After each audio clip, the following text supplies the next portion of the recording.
And we have to know every single disease state and how all the medications work together and how the food will affect that disease state. So we have a lot of foundational knowledge to work with people. And then we also are trained in behavior change. And so, like, food is very emotional. It doesn't matter who you are or what you are, And so we have all this clinical training, and then we have all this lifestyle training. And so together, we really can help patients have more successful outcomes. And it's not just about weight loss. Like, sure, if you want to lose weight, I'm happy to help you do that. But, if you have high lipids, if you have diabetes, if you have, PCOS, if you there's a myriad of things that we can help you with. And we're not taking food away from you. You're listening to the Black to Business Podcast, an educational podcast providing Black entrepreneurs with the tools and resources to start and grow their businesses. We chat with vetted Black entrepreneurs, thought leaders, and business owners as they provide tips and resources to help take your business to the next level. I'm your host, Monique T. Marshall.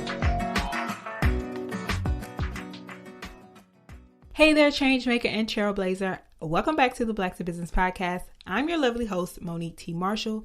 Today is about to get real. We're diving headfirst into a topic that hits home for almost every entrepreneur. But before I tell you what it is, I want you to picture this. You're up before the sun, emails flying like confetti, Zoom meetings taking over your day, and your to-do list just keeps growing. You might be shrugging your shoulders like, yeah, what's new? It's the life of an entrepreneur, right? But here's the real talk. In the midst of chasing our dreams, we often forget to chase something else that's super important, our health. I'm talking about those on-the-go meals, skipped lunches, and energy crashes that hits us like a ton of bricks. And I've personally dealt with this on more than a few occasions, and I know you probably have too.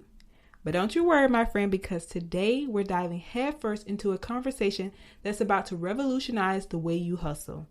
I've got a powerhouse in the house. Vanessa Risseto, a registered dietitian who's about to drop some serious gems on optimizing your diet for peak productivity. Yes, fam, it's all about that hustle and nourish life. Now, we don't just bring anyone on the Black to Business Podcast, and Vanessa is here to prove it. She's not just a registered dietitian, she's a game changer. Vanessa went from the everyday food scene to creating Culina Health, a platform all about nourishing your health journey. She founded her company to help people live their healthiest lives. Additionally, she's certified in adult weight management levels 1 and 2 by the Academy of Nutrition and Dietetics. Her work in private practice also includes treatment of GI disorders, bariatric surgery, weight management, PCOS, and family nutrition. Vanessa was named by Essence Magazine as one of the top 5 Black nutritionists that would change the way you think about food. And hey, she's not just about the facts and figures. She's about the realness, the struggles, and the successes. Vanessa's here to guide us as entrepreneurs on how to fuel our dreams with smart nutrition. I'm so excited to share her with you because she's been where we've been. She knows the hustle, the grind, and she knows how easy it is to put our health on the back burner. But she's also got the know-how to show us that food isn't just fuel. It's an essential ingredient in our success story. Some of the things that you're going to learn from this episode is the no-nonsense breakdown of nutrition, why those cookie-cutter diets won't cut it. You have to personalize your plate just like you personalize your business. Vanessa's going to share some game-changing tips to keep your diet game strong amidst the entrepreneur whirlwind. She's also going to talk about some tech hacks that even the busiest entrepreneur can master for next-level nutrition. So grab your favorite snack, preferably something nourishing, of course. Kick back and let's dive in. Vanessa, welcome to the Black to Business Podcast. Such a treat to have you here. So welcome to the show. Thanks for having me. Of course. So before we dive in, we always like to get our audience familiar with who we're speaking with. So if you could just briefly share your story with my listeners about who you are, what is it that you do, and kind of how you got where you are today.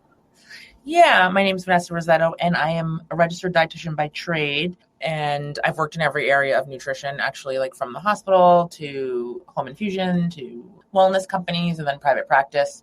And currently, I am the CEO of Culina Health, which is a telemedicine platform that provides one-on-one nutrition support to whoever wants it. And we take insurance. So 91% of our patients exercise their insurance benefits to access our registered dietitians. Love that. And diving into today's topic, which is all about hustle and nourish and how to optimize your diet for peak performance. I kind of want to start with, how did you get where you are today? What got you interested in health? Yeah, I my mom's from Haiti, and growing up, we didn't have a scale in the house, and my mom made the food and I ate the food, and it was fine. Like I had all these friends that were always like trying to lose weight and all of that, but that was like not my reality. I was, for all intents and purposes, thin, and I could just like eat whatever I want, and I didn't know anything about food. And then I got to college, and I went to Fordham in the Bronx, and I was there the other day, and it's just like White Castle, pizza, like diners, it's just like all on the app. And so that's what I ate, because and like also it was like sort of like a time of like freedom, right? Like I didn't have my mother like policing me. I was always like, damn, I wish like on a Friday, I'm like, can you guys order pizza like all my American friends have? And they'd be like, no. And I'd be like, ugh. So like now I can have the pizza whenever I wanted. And so I did, and I gained a lot of weight. And so then after 15. Yeah, but I gained like 4 years of like 50 pounds maybe. Or oh, wow. Yeah, something like that. Like I think I got there and I was like 128, and I left and I was like 168. So like 40 pounds. Yeah. And the only reason I even knew that was because I like got a job and like got my own health benefits, and I like went to the doctor, and the doctor was like, this is the way. And I was like, oh, okay. And so, but then I was living at home, and I was making no money. So I was like packing my lunch, and I was also eating again, whatever my mom made for me. And I lost basically all of that weight in like 2 or 3 months and I didn't know what I did. And so I always think that's so interesting, right? Because like people will talk about how like cultural foods, there's like something wrong with them. I mean, I don't think they do that as much anymore, but I was eating like root vegetables and like rice and beans and whatever my mom was making, right? And I lost all that weight. So, but I wasn't eating processed food, and I wasn't drinking a 6-pack of Pepsi every day like I drank when I was in college. I was just doing like defiant stuff. And so then I was like, oh, okay, I lost this weight, like fine. But I always knew that like a dietitian like had the answers. I started going to the gym and like just doing stuff, like not just because like I thought like, oh, I should, I have a job now and I should like try to move my body and not like drink beer. And then I went to a dietitian who's my friend to this day. And it was interesting because she was a white woman, and I was telling her like, this is what I eat, this is how I eat it. And she was like, okay, great. She didn't tell me not to eat any of that food. She was just like, if weight loss is your goal, this is how you eat the food. And it was like very pragmatic. And it was also like medicine adjacent. So I was interested in that. And then I was like, oh, I think I want to try to do this for people. And so that was it. I applied to NYU and I got in, and then I went on the journey. Love that. And so on the Black to Business podcast, we love to break it down. So for someone who's listening, it's like, okay, what does a dietitian do? What would you say? Yeah. So like everybody thinks that a dietitian just like tells you how to lose weight, takes away food from you, tells you to eat kale, or they can do like a low sodium diet education. And that's not really true. A dietitian really is like the front line of healthcare. If you really think about it, if you go see your doctor, you talk to your doctor for like 20 minutes and then they send you on your way. But insurance companies are paying us for 1 hour a week to talk to our patients. And so because we're clinically trained, like we do 1,200 hours, 900 of those hours are spent in a hospital, standing alongside physicians and nurses and really understanding people in the most like acute situation. And we have to know every single disease state and how all the medications work together and how the food will affect that disease state. So we have a lot of foundational knowledge to work with people. And then we also are trained in behavior change. And so like, food is very emotional. It doesn't matter who you are or what you are, and so we have all this clinical training, and then we have all this lifestyle training. And so together we really can help patients have more successful outcomes. And it's not just about weight loss. Like, sure, if you want to lose weight, I'm happy to help you do that. But, if you have high lipids, if you have diabetes, if you have PCOS, if you like, there's a myriad of things that we can help you with. And we're not taking food away from you. Like to the contrary, like that dietitian I told you about, I'm showing you how you can enjoy those things. Yeah. That's so good. We had someone on the podcast before, and they were saying how it's like they eat whatever they want. It was fitness person, so they were like they eat whatever they want, and so I guess it's what you're saying is because they know what they should eat and how to eat it. Yeah, I think also that, I mean, I didn't hear the podcast, so this is just me like speculating. But if like, oh, you eat whatever you want, so it means like it can mean anything. Like I eat whatever I want, and I eat whatever it is, and maybe it's a diet that consists of fast food, but I never gain any weight, and I exercise all the time, and I feel fine, and so I'm fine. Yeah. I eat whatever I want, meaning I don't police my food, and the majority of the time, or fruits and vegetables appear every single day, but like also maybe I eat Doritos every single day. I talk about Doritos on every single podcast, and I'm telling you what day they're going to give me a brand partnership because I love Doritos so much. And so, you know what I mean? Like, so, yes. But I think that it's probably the latter. It's like, I'm so in touch with everything. Yeah. Right. But like, I think that's kind of, but I'm going to call bullshit on that because I don't like that. And I'm going to tell you why is that this is America, and the way that we process food and the messaging that we give people around food makes it very, very difficult for people to eat intuitively. It's like it's very difficult to get there. And the original person who coined intuitive eating, it was really called intuitive eating competence, and she basically said it's for like kids. As an adult, it would be very, very hard to execute. Then these two other women, like a few years later, kind of sexed it up and said anyone can achieve. And I don't know. I just think that Doritos are made with chemicals and salts. And so they're engineered and they taste delicious. And so like, you're never going to, if they're in front of your face, it's going to take a very interesting kind of person that can take it or leave it. It's like those friends that you have, those friends that you have that like, they smoke cigarettes maybe every day for a year, and then they don't smoke cigarettes for 10 years. And you're like, wow, that's so interesting. And then the other friends are like, have tried a million times to quit smoking and they have a difficult time. So it's hard. And I think that people have a lot of guilt and shame around food. And so like, saying like, I eat whatever I want and you can achieve that too is like, yeah, you can, but there's a little bit more work that needs to go into that. Yeah. Well, yeah, that's what they were speaking because it was more so like a fitness person, and they were talking about, of course, in moderation, everything in moderation, but not like you said, not policing what to eat. And I think this is a good conversation to talk about also because you're actually doing something about it with Culina Health. So I want to talk about, when did you see the need for Culina Health to be created? I was working at Mount Sinai Hospital, and the New York Times did an article on a dietitian who was charging $10,000 for 10 sessions, so $1,000 a session. And all of us dietitians in the hospital were like, whoa, this is so crazy. Like, who could ever afford that? So it was like an interesting thing because it was like, oh, wow, this is like giving us value, but also like regular people can't pay for this. And so then I always had a private practice, and I always was like, I'm going to take insurance because then people can come and see me. They won't have a barrier to entry. And so then I had this private practice, and I did it part-time. And our other co-founder, Tamar, also had a private practice. And we like had a coffee one day, just like as a catch up as friends. And she was like, hey, do you want to start our private practices together? Because we take insurance and like, we could double the revenue. So I was like, yeah, sure. That sounds great. So it was just literally, the thought of everybody deserves to have access to being well. That was it. Love that.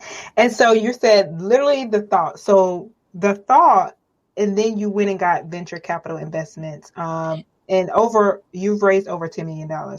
So I want to talk about like, how do you go from idea to, okay, other people are backing my idea with their investments? It's like so interesting. We were just 4 dietitians, then we grew to 9. And in like less than a year, we made $1 million without any marketing. And like COVID had happened.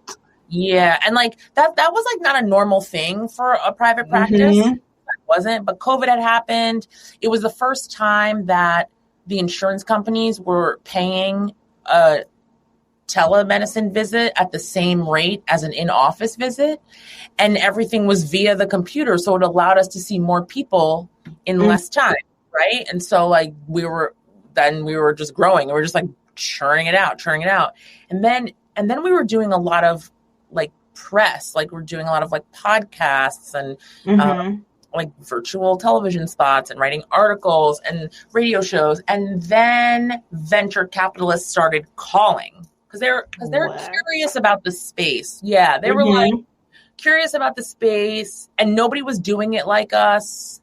And like under the hood, we were a real company. So they were like, I wonder what it is. But, when they called and they were like, hey, talk to us about what you're doing. And like, you need to have this much money before we'll give you money. And you're just like, kind of like, okay, bye. I don't have like, obviously I haven't made that much yet, but we had been profitable. So it was weird. And then we met our other co-founder in that time, and he knew a lot about venture. So he gave me a crash course, and together we went out and raised. And together, when he and I are pitching, it's very energetic and like there's like a magic there that I can't really describe. You guys are witness to it, but like I feel it, and it's good. It feels good. So we went out and we raised, and we're capital efficient business. There's nothing flashy and sexy about what we do. It's fee for service, and we were making money, and we were honest, and they liked it. So they funded us, and we're still doing those things. And so they keep funding us. And so here we are today. But yeah, we've raised about almost $13 million. Wow. Our valuation has grown like 3x in like the last 18 months. We have a payer on the cap table. So we have an insurance company, which is no nutrition company has a insurance company as an investor, and no insurance company has a dietitian running it. So it's like really an exciting time. And also like we're being impactful. Like we are doing what we said we were going to do, which is like getting people well. I love that. And that's a big deal. So congratulations to you all. That is amazing. You are so welcome. And people who are listening, so what advice would you give to somebody or entrepreneur who's interested in VC investments?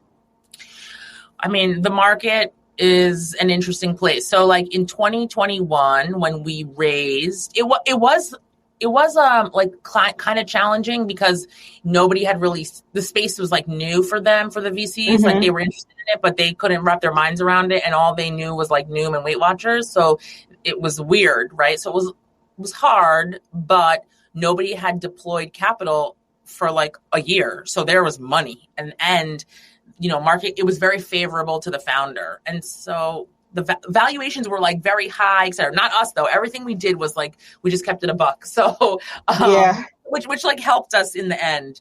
But now the market is tight. Nobody's IPO'd since 2020. And all like, I think it was like 131 companies IPO'd in 2020, and only like 5 of them are like profitable right now. Wow. So it's a tricky place to be. And when that happens, all of those IPO VCs are holding on to their dollars. And so then that trickles down. So like right now, it is an investor's market. So like the valuations are lower. It's when you meet with the investor and they're doing diligence, it's taking like 10 and 12 calls, whereas before maybe it took 2 calls and you got an investment of like 500,000, 1 million, 1.5 million. Yeah. So when you go out there and you're trying to capture VC dollars, you just have to like remember that the VC is always primed to say no. Like one of my investors the other day told me, like, he's like, I see 2,500 deals a year and I only do 4. Wow. So so when you see that, right?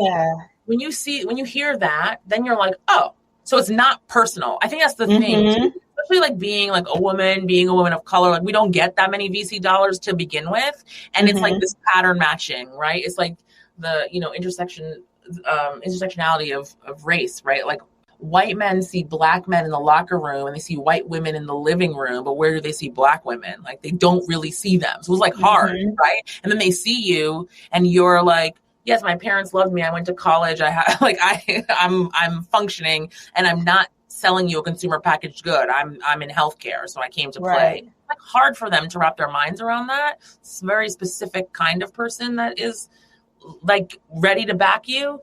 So it's like taking the personalization out of it, knowing that like you do good work and knowing that it's a numbers game. Like for the 10 guys that said no, all you need is 1. and then that guy's going to call his friend, their friend, and then you're going to get invested in. So it just takes time, but like not to be discouraged. Yeah. And, and if, you have a viable business, then it's going to get funded. Good stuff. Great advice. Great advice.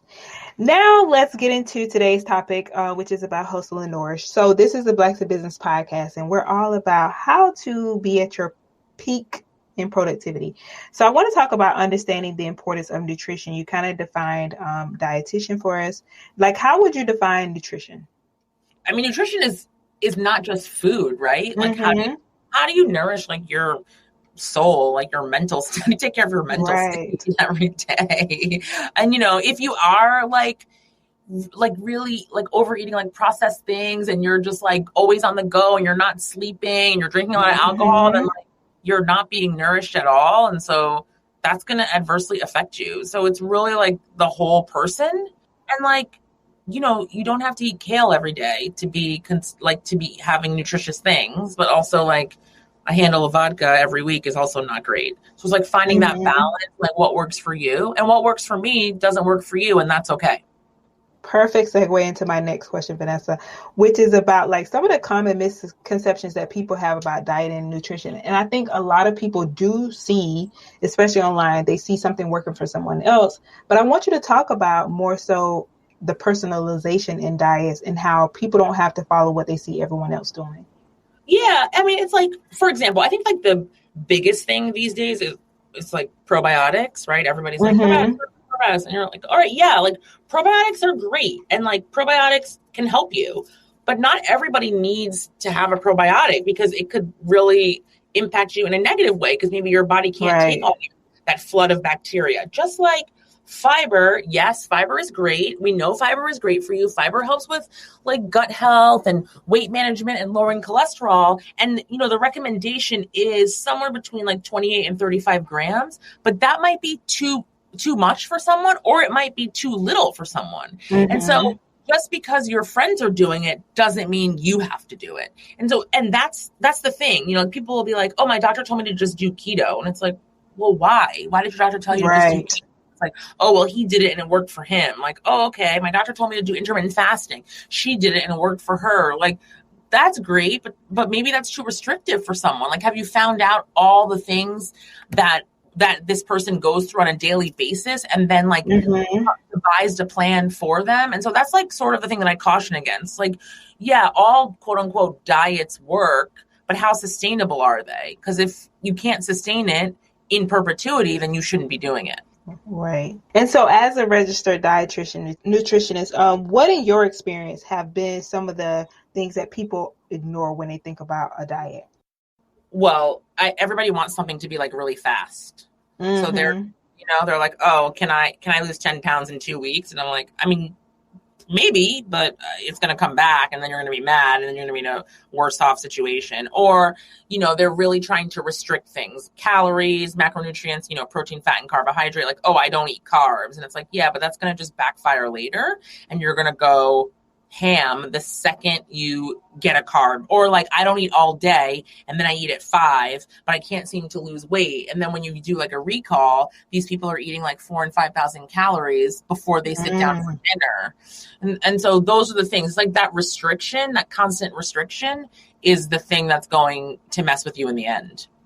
I could see that. Yeah, I know a lot of people that do that. Yeah. Yes. And so now, of course, this is the Blacks in Business podcast. We're speaking to entrepreneurs. In all of this, like, why do you think it's beneficial for entrepreneurs specifically to learn about their diet, especially when it comes to like the hustle culture and food? Yeah. I mean, like, look, you know what you like, you know what you don't like, you know what you grew up with, you know what you can like gravitate towards. So like understanding that can also like create success. So like I said, like I grew up eating rice every day. I still eat rice every day. I do not have a problem with my health, my weight, anything. Right. And it's like, that's what I'm used to. So like you're never going to tell me not to eat rice. It's just like not a possibility in my life. It's like weird. Like I'm always like, oh, and now I'm going to put the rice on, and people are like, oh, I'd rather potatoes. I'm like, really? Why? Like, no. Like, that's not flavorful. Like, okay. So yeah, like, and And that sets people up for success, right? And it's like, okay, well, you eat rice every day. Okay, the serving size of rice is a half a cup. So we're putting half a cup of rice on the plate, and then you're putting more protein on the plate. So the serving size of the chicken is like 6 or 7 ounces. And then you're also going to have a vegetable, right? That's the part that people always omit. And then they're like, oh, I'm so hungry. So the makeup of the plate is always lacking. And so if we can put the things on the plate that somebody recognizes and is more apt to consume, then the better off they're going to be. And so now they're not going to go looking for something really sweet and decadent later on in the day. Yeah, that's true. Because it's like always like, I need something sweet. I hear people say that all the time. Because you didn't need enough carbs in the day. Yeah. And listen, it's totally fine to have something sweet. Like, you know, my son is an angel, and he makes me these monster cookies, and then we will split a monster cookie at the end of the day. That's like a fun thing that we do. It's super cute. But like, if I'm not with my son for whatever reason, I tend to travel a lot for work. Like I'm not eating a cookie or something sweet at the end of the meal. Like the meal is over, right? So it's like more of a nostalgia thing, because I do fuel myself properly throughout the day. Yeah. Vanessa, what do you think about, or your experience, like when it comes to the Black community, being knowledgeable about their diet, and just your experience on some of the things that we should pay attention to and how we're affected? Yeah, I think that like we tend to be an untrusting community, rightfully so. We've had a lot of trauma in our lives, so that there's nothing, I get it. And also like our food is often like, you know, vilified. So that's also a thing. But then we're taking advice from people who like don't have any knowledge. So like, I don't know, Beyonce was a vegan and she had a documentary. And do you know how many people of color came to me to be like, I'm a vegan? And I'm like, why? Like, because I thought it was healthier. And I'm like, but why? And like, and then they think, oh, I watched this documentary. I'm like, yeah, Beyonce is a straight up billionaire, and she has a chef that makes whatever she's eating taste like chocolate covered strawberries. And like, you would get these people that were like, oh, I have diabetes, so I'm trying to be vegan because I think it's healthier, but like my blood sugar is going up. And it's like, right, because no one is actually educating you on how to eat. So let me show you how to do it. And the thing is that, you know, they have it partly right? Like being more plant forward is obviously helpful, but when we have like a dysregulation of blood sugar, we have to be a little bit more careful on the amounts, and we need to make sure that we have more high biological value protein. So like so many people of color come to me and I like order their like slightly disordered eating pattern, and like their numbers are way better and they lose weight and they're like shocked. And I'm like, right, I get it. But you just watched a documentary and saw that somebody was doing something, so then you thought to do it too. So it's literally just about like, you don't need to copy what someone is doing. You need to do what's right for you. And you can access a dietitian to help you figure that out. So yeah, that's what we're doing in the community. I see so many people sneaking and eating chicken that's vegan. Oh, but, yeah. Well, that's the thing. What do you think? What is more healthy? Like grass-fed beef that's like organic and like you could source it, or like cashew cheese? Like that is highly processed. Do you think that cashew cheese is better than a piece of beef where you can go and look and see where the cow is? You know, you think about that. Or like, you know, there are like these fast food vegan places and everyone's like, oh, but it's healthy because it's vegan. You're like, no, it's not. It's fried food. Yeah, it's true.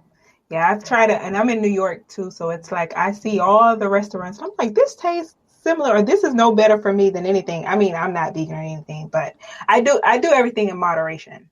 Yeah, and I think that's the message, right? Like, sure, you can eat this stuff, like no problem, but don't, you know, vary your diet, please. Yes. So Vanessa, they're hearing us now. People are like, okay, this is something I've been thinking about. And they're like, okay, I want to change in this way. I want to change my diet in this way. In your experience, are those people who are listening who are struggling to be consistent with these changes? Like, what advice do you have for them? I mean, honestly, you can seek out the help of a professional to like hold your hand. Like, just do that. Yeah, you can read a book and whatever, but if you think that you're going to struggle and you have questions, like insurance will pay for you to see a registered dietitian. It doesn't have to be us, but you can access someone to help you. All right, taking that step. Okay. So now let's talk about the link between food and productivity, why all this matters. So how would you say nutrition and productivity are linked? Maybe some specific foods that help, nutrients that help and affect the energy levels. Yeah, like I said before, if you are always eating overly processed food, fast food, foods that are like high in fat, high in sugar, so you just have a lot of like ups and downs. Maybe you'll feel like you're not exercising, like it's just like and super sedentary. Like it'll be really hard for you to really motivate. So if you're like moving your body and like, you can eat fast food, you can be sedentary sometimes, but if that's like all the time, then it's going to be really hard for you to perform. Whereas you're getting enough sleep, you're drinking water, you're moving your body, you're eating, a varied diet with fruits and vegetables, and like, you're going to do better. Your mind is going to be more clear for sure. Mm-hmm. And I talk to a lot of entrepreneurs, and I used to go through this myself. Now I'm a little better, but it's also like, I know I need to eat healthy, but it's just easier for me to grab this thing at this place. Like it's quicker. I don't have time to prep. What would you advise somebody in that situation? Or like, how is this affecting like productivity in that way? It's like not prepping properly or just getting whatever's near. Well, the thing is like we have to change how we talk about food prep. So like food prep shouldn't be just like 5 containers of salad that are all exactly the same, right? Like it needs to be like, oh, I'm going to be eating out 2 days out of the week. So I'm going to make some turkey tacos that I'll eat like Monday for dinner and Tuesday for lunch. And I'll also make some turkey burgers, and I'll have like grains. So I'll make rice and put it in the fridge. And I'll also have like vegetables that I can cut up and quickly make a salad. Like that's food prep, having food that can easily be cooked when I get home, right? Instead of this way. Also, like eating out is perfectly fine, but you just have to think about where you're going and how you're getting it and what you're doing. So for example, like, hey, I'm going to get steamed chicken and steamed broccoli and brown rice from the Chinese food restaurant, and I'm going to get the sauce on the side. And so like, then I'm going to portion out how much sauce I have.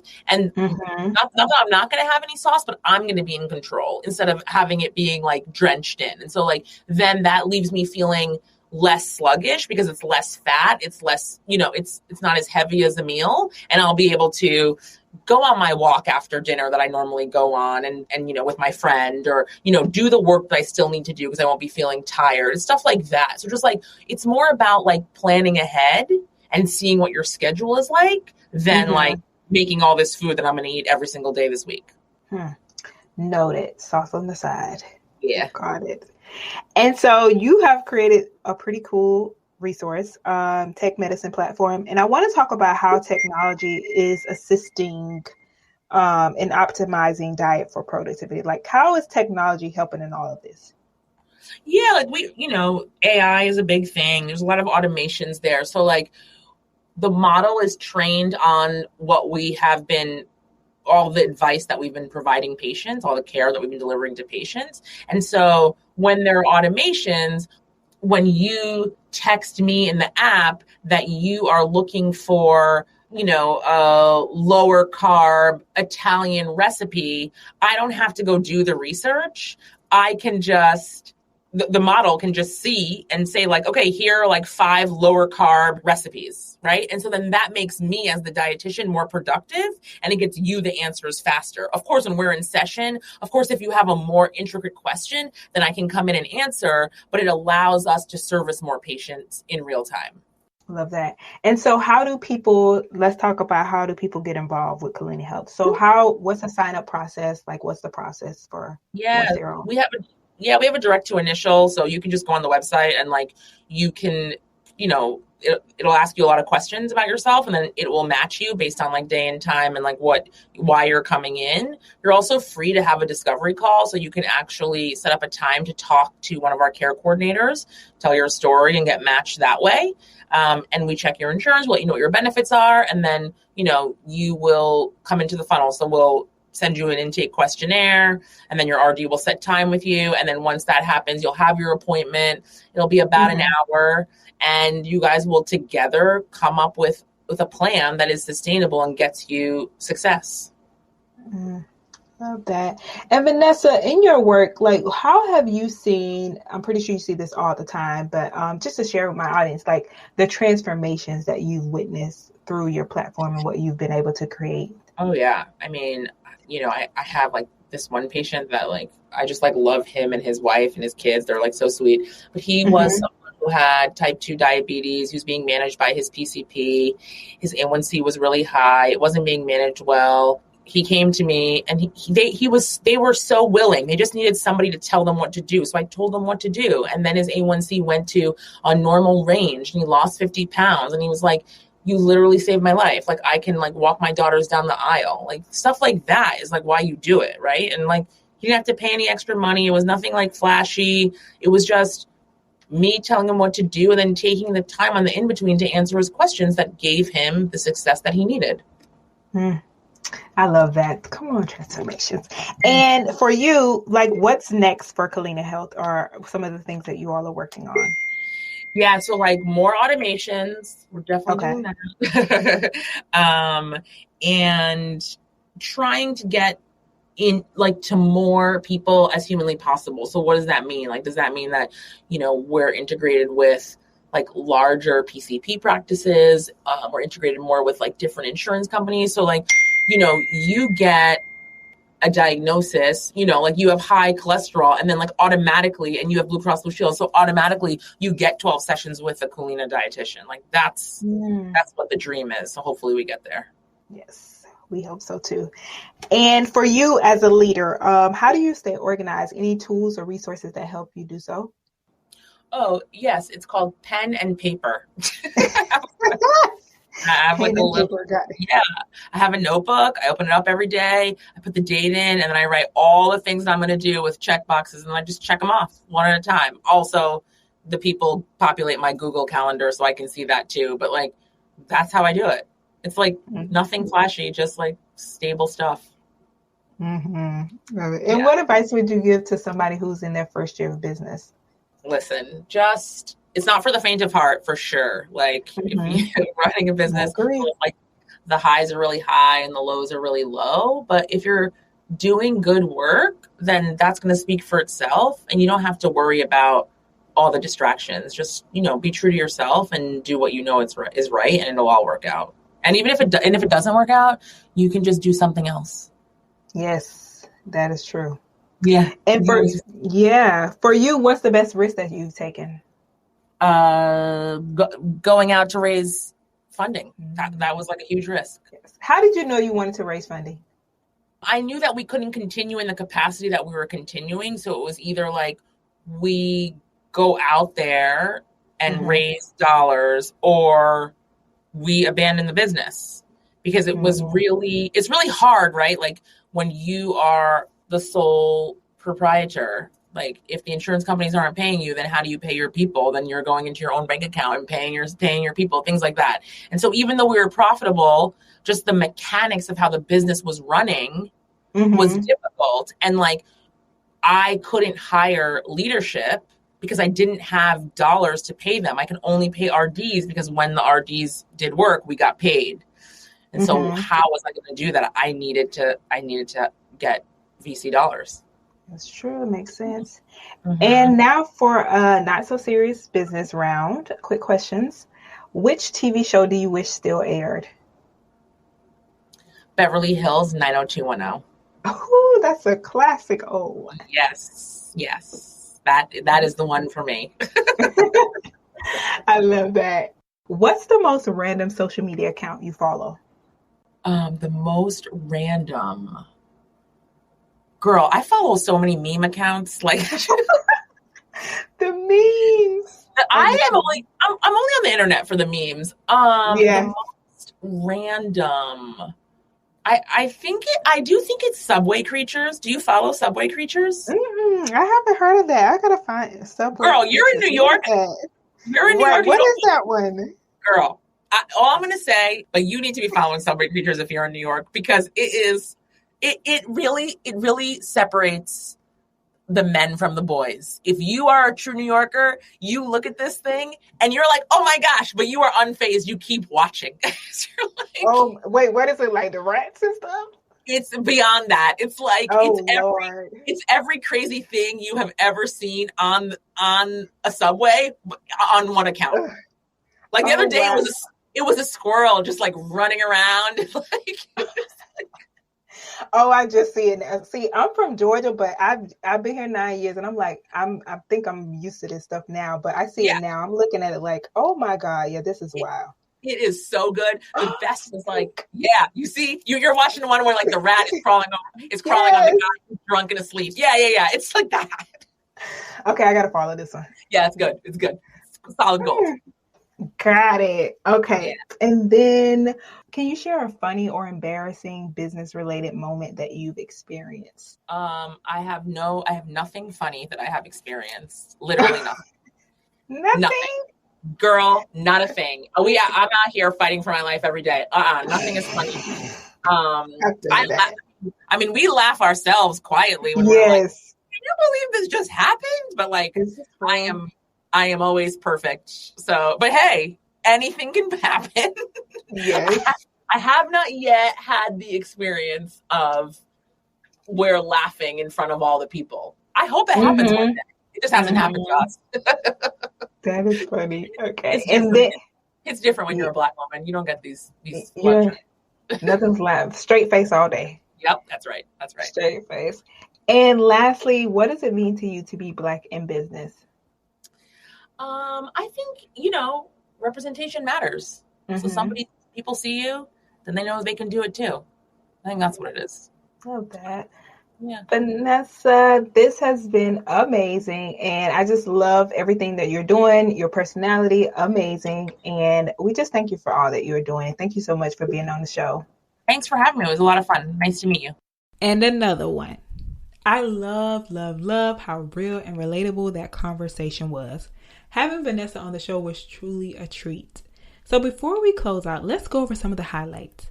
Vanessa brought up the concept of eating intuitively and wanting to eat healthy foods. But the way that food is advertised makes it difficult for that to be a reality. Even some of the vegan foods are processed, which poses the question of whether it's actually healthier or not. Regardless of the diet that you choose to follow, Vanessa emphasized the fact that everything is good in moderation. She also acknowledged the importance of being patient when you want to make diet changes and recognizing that you don't have to do it all alone. There are professionals you can access through insurance, like Culina Health, and know exactly how to help you achieve your goals the right way. Results don't appear overnight, and you have to find what's sustainable for your body and lifestyle. It's not one size fits all. So you can visit blacktobusiness.com/162 to find out more about Vanessa and how you can connect with her. And also, I want to thank you so much for tuning in and being a part of the Black to Business family. If you haven't already, take some time to leave us a review on Apple or Spotify podcasts. We truly appreciate your support and listenership. I will chat with you next week where we're going to talk about harnessing the athletic mindset, which is transforming adversity into innovation in business. See you next week, same time, same place.